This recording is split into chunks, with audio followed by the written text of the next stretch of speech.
de voir la Terre depuis l'espace, mais la Terre, c'est aussi bien quand on a les pieds dessus, quand on a la chance de pouvoir l'explorer. C'est en effet de voyage dont nous allons parler maintenant, et ce à l'occasion du salon Mahana, le salon du tourisme. Il ouvre ses portes demain pour 3 jours à la Altonie et Garnier à Lyon. On y trouve les bons plans pour visiter les beaux endroits de la planète, pour échanger, pour conseiller aussi. On a avec nous justement Jean-Philippe Platrose. Bonjour. Bonjour. Merci d'être avec nous. Vous êtes membre de l'association, une association qui a un joli nom, Aventure du bout du monde. Déjà, c'est une invitation au voyage. C'est une association qui fait se rencontrer des gens qui voyagent, qui aiment le voyage et qui aiment partager autour du voyage. Et même un site internet. Vous m'avez dit que c'était pas le premier objectif de faire un site internet, mais il existe. Ce sont les adhérents qui participent, qui parlent de leurs expériences. Tout à fait. L'association a été créée avant même qu'Internet soit quotidien dans nos foyers. Et donc on a gardé ce lien plus convivial, amical de relations. Et nous avons l'occasion de nous retrouver une fois par mois pour échanger. Bien entendu, on échange par les moyens aussi usuels, habituels de notre époque. Donc Internet est incontournable et on tient à mettre à jour notre site pour partager nos expériences de voyage. Voilà, alors, il faut dire qu'on y trouve plein de choses. Il y a des conseils pour tout, pour les vêtements, pour les papiers qu'il faut prendre, les vaccins, etc. Les saisons. On trouve sur beaucoup de sites, mais aussi des expériences vécues, et ça n'a pas de prix, de pouvoir échanger ce qu'on a vécu avec les autres. On parle souvent de bons plans de voyage. Est-ce que ça existe, un bon plan? C'est quoi? Le bon plan de voyage, il y en a pléthore. Chaque personne a son bon plan, et le bon plan de l'un n'est pas le bon plan de l'autre. Et oui, souvent on sous-entend par bon plan les choses géniales, pas chères. C'est un peu... Pas forcément... Pas cher et souvent trop cher, finalement. Quand pour ne payer pas cher, on n'a pas ce qu'on souhaite, on s'est fait avoir. Donc il faut qu'il y ait adéquation entre ce qu'on investit financièrement, parce que c'est toujours un investissement financier, un voyage, même s'il peut être modeste, et puis ce qu'on a à l'arrivée. Ça veut dire que tout dépend de l'attente, en fait. Oui, un voyage se prépare. Un voyage, c'est un peu comme un examen. Il faut le travailler avant d'être réellement sur le terrain. Et ce travail, ça passe par une partie personnelle, se documenter, lire des auteurs du pays, par exemple, connaître l'histoire, connaître la géographie, connaître l'ethnologie un petit peu de ce pays. On ne peut pas aller au Mexique si on ne connaît pas les grandes civilisations mexicaines, par exemple.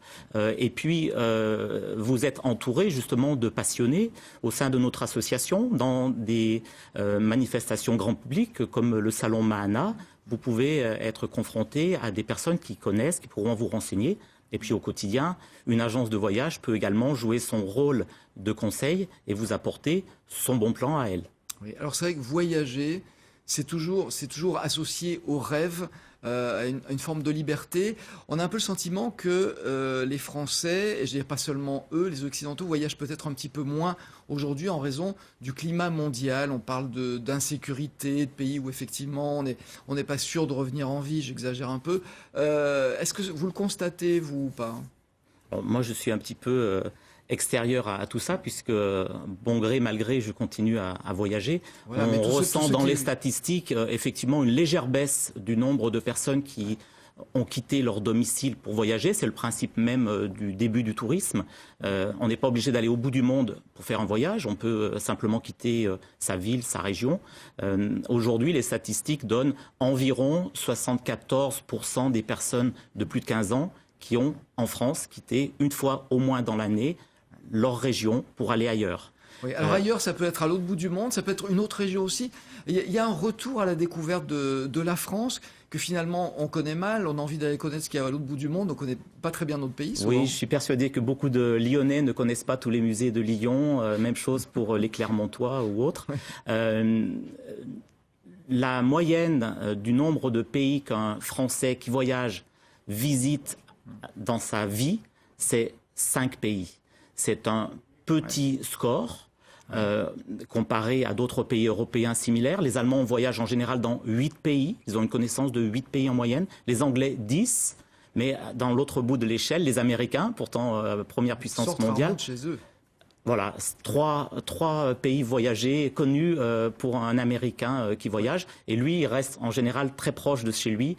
il va visiter son voisin du Nord, son voisin du Sud, tant qu'il n'y a pas encore de mur. Ouais. Et puis, peut-être les Caraïbes. Voilà, ça s'arrête là. Bon, en même temps, ils ont un grand pays, il y a une telle diversité de paysages qu'on peut dire qu'on peut déjà satisfaire sa curiosité. Exactement. Et on dira qu'en France, c'est pareil. C'est pareil. Tellement beau pays qu'on n'a pas envie d'aller ailleurs. Tout à fait. Un Allemand ou un Anglais va être attiré par le soleil qu'il n'a pas chez lui. Oui. Nous avons chez nous un climat plus clément et une diversité de paysages qui font qu'on est plus enclin d'aller dans le Pays Basque, en Bretagne, chez Tatan sur la Côte d'Azur ou chez un ami Tatan, il a beaucoup en de Alsace. succès sur la Côte d'Azur, je le confirme.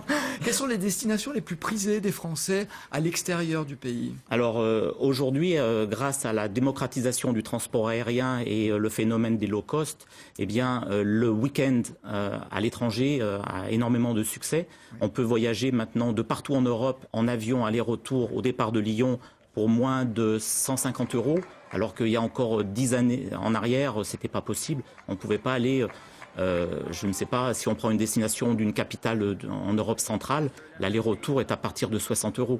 Ouais, effectivement, aujourd'hui, ça devient accessible. C'est moins cher que le TGV pour aller à Paris. Ouais, visiter les grandes capitales européennes. Les transports sont pas chers. Après, le séjour sur place, c'est pas forcément donné. Je pense à Londres en particulier, qui est une ville très chère. Et surtout aux villes du Nord, vous me le confirmez ça. Les villes du Nord de l'Europe sont quand même beaucoup plus chères que celles du Sud. Alors, pour les villes du Nord, oui, la Norvège est plus chère que chez nous.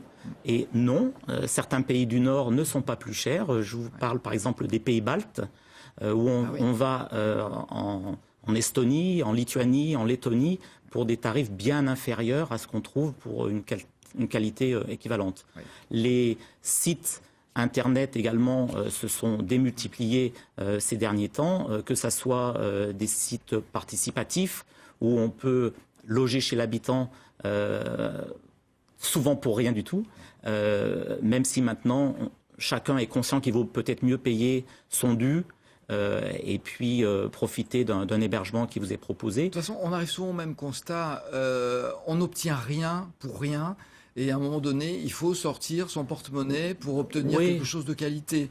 C'est-à-dire qu'il y a une course au moins cher actuellement, qui fait que les gens sont déçus à l'arrivée, souvent. Moi, j'ai souvent tendance à dire que le voyage est finalement une des rares choses pour lesquelles on paye, et qui vous rapporte quelque chose. C'est une dépense valable. Il y a un retour sur investissement immédiat. Oui, oui. Si tant est que, comme je vous l'indiquais tout à l'heure, on prépare bien son voyage et qu'on place les attentes de son voyage en fonction de ce qu'on a prévu au départ. Ouais. Effectivement, on se construit un rêve. Et puis on se donne tout pour le réaliser et pas être déçu. Donc c'est vrai qu'il y a de la préparation. Quels sont les pays les plus méconnus qui méritent le déplacement par l'expérience que vous avez avec tous ceux qui participent, donc qui adhèrent à cette association? Alors les pays les plus méconnus, il y en a beaucoup. Hein. La palette des catalogues d'agences de voyage tourne toujours un petit peu autour des mêmes destinations, qui sont des destinations éculées, faciles, et pour l'agent de voyage qui va vous proposer ce voyage de manière, je veux dire, sûre.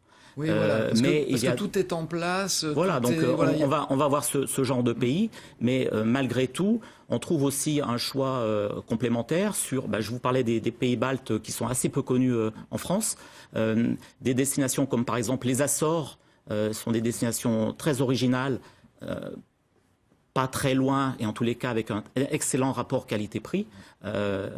J'étais récemment aux Açores, le billet d'avion c'est moins de 200 € en passant par le Portugal. Donc ça vous permet de visiter Lisbonne et Porto en même temps et de passer une semaine aux Açores.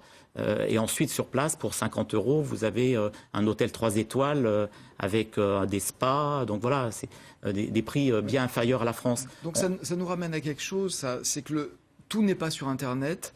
L'expérience des gens qui ont vécu de beaux voyages, elle est importante, d'où l'importance d'associations comme la vôtre qui permettent d'échanger. Oui. Et puis, il y a encore de bonnes agences de voyage qui, on parlait de bons plans tout à l'heure, vous donnent de bonnes idées auxquelles vous n'auriez pas pensé et vous allez réaliser un voyage extraordinaire. Oui, la facilité d'Internet donne l'impression qu'il est facile de concevoir son voyage. Ouais. On se rend compte maintenant que de plus en plus de personnes ont essayé et n'ont pas eu la satisfaction qu'ils attendaient, puisqu'ils n'étaient justement pas assez préparés. On a un retour vers l'utilisation des agences de voyage à bon escient. Il faut que l'agent de voyage puisse vous poser les bonnes questions. C'est primordial. C'est le cœur du métier, c'est de comprendre le client, comprendre ses attentes.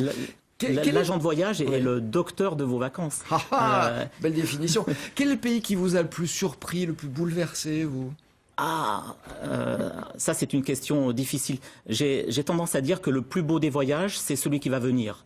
Je me projette toujours dans ce qui va venir. Et dans ceux que vous avez vécu. Et dans ceux que j'ai vécu, indubitablement, l'Antarctique est au-dessus de tout le reste. C'est le voyage d'une vie.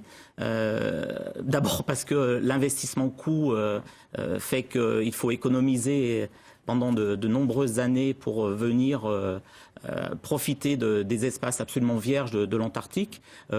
Ensuite, bien entendu, d'autres pays peuvent vous marquer pour des raisons qui vont être tout à fait personnelles. Chacun va vivre sa propre histoire. Je vais vous citer quelques pays sur lesquels j'ai eu des émotions fortes. Je peux vous parler, par exemple, du Vietnam, parce que j'y ai trouvé mon épouse. J'ai un sentiment aussi fort avec des pays comme l'Éthiopie, qui ont un mélange de cultures, une diversité de paysages fantastiques. En Europe, l'Islande est une très très belle destination. Certains pays sont également en devenir. Ils ont traversé des périodes de guerre. Je pense au Rwanda, par exemple, qui offre aujourd'hui un climat pacifié, une économie intéressante, des très beaux paysages, des gorilles. Voilà.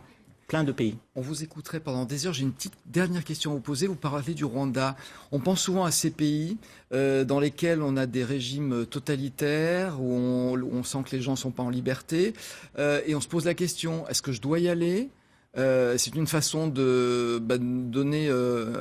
de donner du pouvoir à ceux qui l'ont déjà, ou est-ce qu'il faut s'abstenir ? C'est vrai que c'est une question qu'on se pose souvent. Vous avez la réponse ? Oui, j'ai la réponse. Oui, j'ai la réponse.